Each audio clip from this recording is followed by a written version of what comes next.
If you ever look at the bottom of the disposable bottle or cup, you probably notice this symbol. Seeing this, many people assume the item they are holding should be tossed in a recycling bin. Yet many of these plastics are incapable of being recycled at most centers.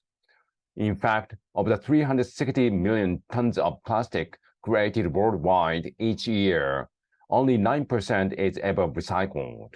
So why are so few plastics recycled, and what do these codes actually mean? Our recycling problem is multi-layered, beginning at the production. About 80% of plastics are made from what is known as thermosetting polymers.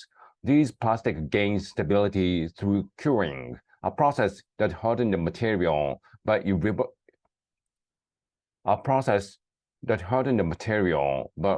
irreversibly cross-linking its molecular chains.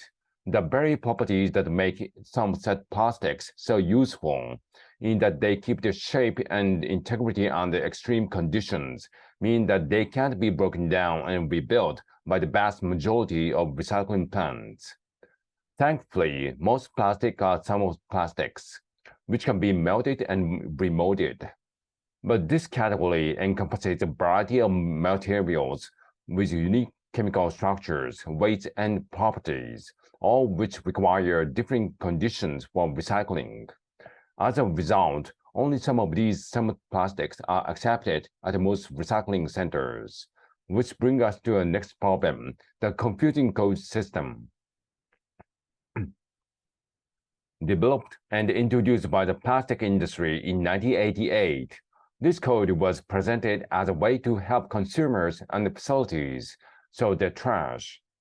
Each number indicates a material the plastic is made of, known as its resin. Some resin numbers are recyclable at most centers, while others are not.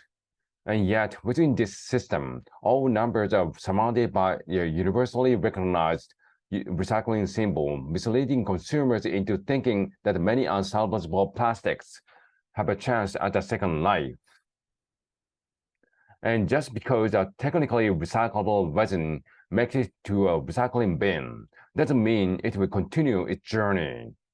Plastic often contain multiple resins, are mixed with dyes and additives, or are fixed with difficult-to-remove stickers and labels, all which can cause them to be rerouted to the incinerator or trash bin. In short, many companies don't design packaging with recovery in mind. Even under pristine conditions, plastic resins can only be melted down and remolded a handful of times. Their polymers degrade with each use. If all these issues make you feel as if recycling plastic is infeasible, you wouldn't be the first.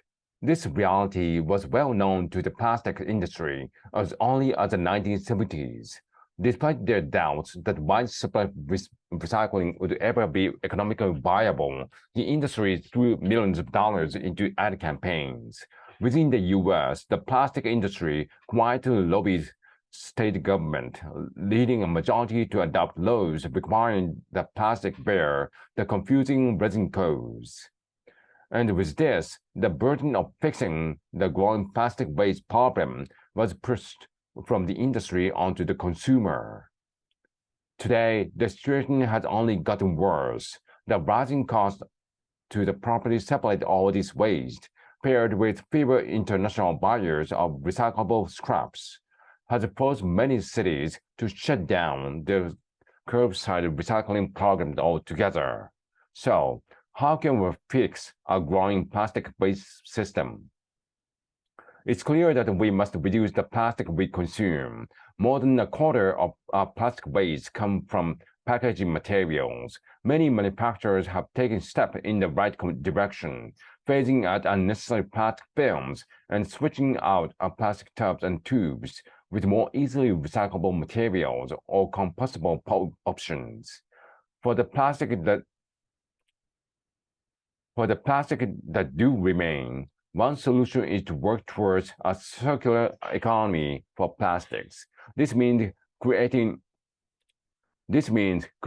fewer new plastics, eliminating those that are single use, and ensuring the plastics that remain can stay in circulation via recycling.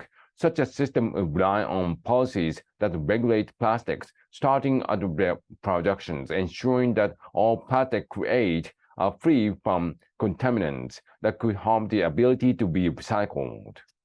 In the meantime, many experts believe the current resin code system should be eliminated and swap out for clear, simplified recyclable versus non-recyclable labels.